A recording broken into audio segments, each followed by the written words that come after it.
Masya Allah, saya katakan siap ya Rasulullah. Maka Nabi memberikan kepada saya pakaian dan mainan ini. Kata anak yang lain, ya laita abauna syuhada. Duh, kenapa bapak kami nggak meninggal juga? Umar bin Khattab radhiyallahu ta'ala anhu qala, beliau menyampaikan, bainama nahnu julusun 'inda Rasulillah sallallahu alaihi wasallam. Tatkala kami sedang duduk-duduk santai bersama Rasulullah sallallahu alaihi wasallam, idh tala 'alaina rajulun shadidu bayadhi thiyab.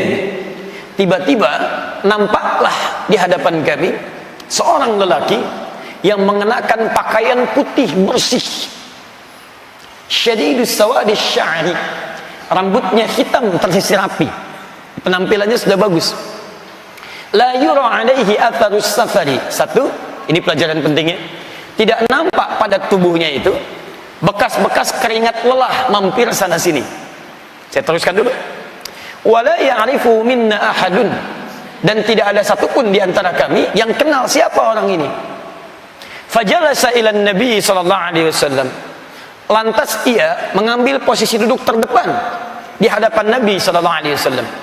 Fa asnada rukbatayhi ila rukbatayhi. Saking depannya sampai-sampai lututnya itu menempel ke lutut Nabi sallallahu alaihi wasallam. Zaman Nabi kan belum ada meja begini. Ya, jadi duduknya lesehan di bawah, jadi ini ngambil saf terdepan, nempel seperti ini. Itu Masya Allah, dulu ulama kita juga begitu. Kalau antum lihat kajian-kajian tempo dulu, ya, itu kelihatan syekhnya duduk, kemudian mustamiknya kemudian berkeliling, kadang-kadang ada yang dekat syekhnya, nempel dan seterusnya. Wa wada'a kaffaihi ala fakhidaihi. Kemudian ia meletakkan telapak tangannya di pahanya sallallahu alaihi wasallam. Sampai sini dulu. Kemudian diambil kalimat ini, disimpulkan oleh Imam An-Nawawi dalam kalimat tadi. Perhatikan teman-teman sekalian, saya jelaskan isi hadisnya. Bainama nahnu julusun 'inda Rasulillah. Ketika kami sedang duduk-duduk santai bersama Rasulullah sallallahu alaihi wasallam. Jadi ada julus, ada bainama julus, itu beda. Kalau julus itu duduk pada umumnya. Tapi kalau diawali dengan kata bainama, itu sifatnya santai. Yang saya mau sampaikan, perhatikan cara berpikir dan cara beraktivitas para sahabat. Jangankan dalam seriusnya, julus yang serius, dalam santainya pun yang dicari adalah orang terbaik di masanya, Rasulullah sallallahu alaihi wasallam. Kenapa? Karena kalau orang baik itu, jangankan dalam masalah serius, dalam santainya pun pasti Anda dapatkan manfaatnya. Kalau nggak percaya silakan Anda bercanda dengan ulama, dalam candanya pasti ada manfaatnya. Nabi pernah bercanda dengan seorang nenek. Nenek datang kepada Nabi mengatakan, ya Rasulullah, aina ana fil jannah. Ya Rasulullah, di mana saya di jannah, di surga nanti? Kata Nabi, ma kunti fil jannah. Kamu nggak ada di surga. Si neneknya bingung. Wah, saya sudah beramal sampai jadi nenek-nenek, kemudian saya nggak bisa masuk surga. Baik, dari situ dia kemudian termenung, kemudian sendu rasanya dan meninggalkan Nabi sallallahu alaihi wasallam dalam keadaan bersedih, hazinan. Tiba-tiba di jalan bertemu dengan Umar radhiyallahu taala anhu. Kata Umar, "Ma biki, kenapa Anda?" Kata nenek ini, "Jitun Nabiy sallallahu alaihi wasallam fasaltuhu." Saya bertanya kepada beliau, "Aina ana fil jannah?" Di mana saya di surga? Kata Nabi, "Ma kunti fil jannah." Saya tidak ada di surga. Saya sudah beribadah, berikhtiar, tapi Nabi mengatakan saya tidak di surga. Bagaimana nasib saya? Umar tertawa. Begitu tertawa kata si nenek, "Kamu kenapa ikut-ikutan?" Kenapa kamu tertawa? Bahasa kita. Kata Umar, "Laqad sadaqa Nabi sallallahu alaihi wasallam." Benar kata Nabi sallallahu alaihi wasallam. Benar. Di surga tidak akan pernah ada nenek-nenek, karena setiap yang tua akan kembali ke dalam keadaan mudanya. Masya Allah. Di situ ketika paham nenek ini berjingkrak girang, pulanglah dia ke tempatnya. Anda bisa bayangkan, ada banyak canda Nabi sallallahu alaihi wasallam yang sangat berfaedah. Ada yang mengumpulkan sampai 156 canda Nabi sallallahu alaihi wasallam. Ada canda Nabi dengan para sahabat, ada canda Nabi dengan anak kecil. Anak kecil sedang bermain air, tiba-tiba Nabi ngambil sebagian airnya, lalu ditiupkan kepada mereka. Mereka tertawa bersama. Ada candanya dengan beberapa anak para syuhada. Nabi ketika berjalan tiba-tiba melihat seorang anak, teman-teman, ditinggalkan oleh ayahnya untuk selamanya ketika ayahnya berjuang. Kemudian jadilah dia kekurangan dalam hidupnya.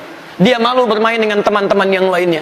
Apa yang terjadi? Dia diam saja. Yang lain bermain gembira karena pakaiannya bagus, mainannya baru dan sebagainya. Tiba-tiba kelihatan oleh Nabi. Kata Nabi, "Ya ghulam, ma bika lima lam tusyarik fil mal'ab." Kenapa engkau tidak bergabung untuk bermain dengan teman-teman yang lain? Kata anak ini, "Saya malu ya Rasulullah, pakaian saya begini, mainan saya tidak ada." Masya Allah. Kata Nabi, Nabi tahu situasinya. Lihat kalimatnya.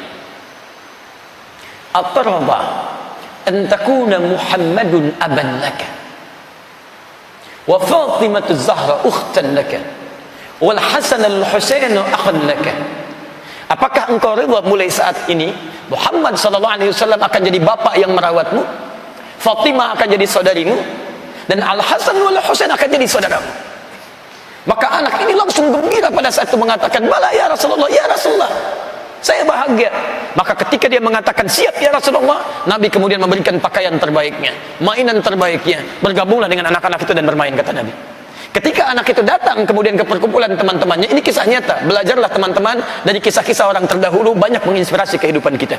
Begitu bergabung dengan teman-temannya, melihat lebih baru mainannya dan lebih bagus pakaiannya, kata anak-anak itu, kok kamu jadi lebih bagus, dari mana dapatnya? Dikisahkanlah seperti semula. Tadi Nabi datang kepada saya mengatakan, maukah Muhammad sallallahu alaihi wasallam jadi bapak yang merawatmu, Fatimah jadi saudarimu, Al Hasan dan Al Husain jadi saudara-saudaramu? Masya Allah, saya katakan siap ya Rasulullah. Maka Nabi memberikan kepada saya pakaian dan mainan ini. Kata anak yang lain, ya laita abauna syuhada, duh kenapa bapak kami nggak meninggal juga? Masya Allah. Itu teman-teman, jadi indah suasananya. Bergaul dengan orang baik. Antum kalau bekerja, cari orang baik di pekerjaan antum, maka antum akan terbawa kebaikannya. Kalau sekolah, cari orang-orang baik, tempatkan di tempat orang-orang baik, maka setiap bukan pengajaran di kelasnya saja, guru yang baik jalannya akan baik, guru yang baik bicaranya akan baik, guru yang baik candanya akan baik. Jangankan situasi seriusnya, dalam candanya pun Anda akan dapat faidahnya. Itu poinnya. Nah, itu manhaj para sahabat terdahulu. Kemudian apa hubungannya dengan ini? Ketika mereka sedang duduk mengambil faidah dari Nabi, santai seperti itu, tiba-tiba kelihatan datang seseorang.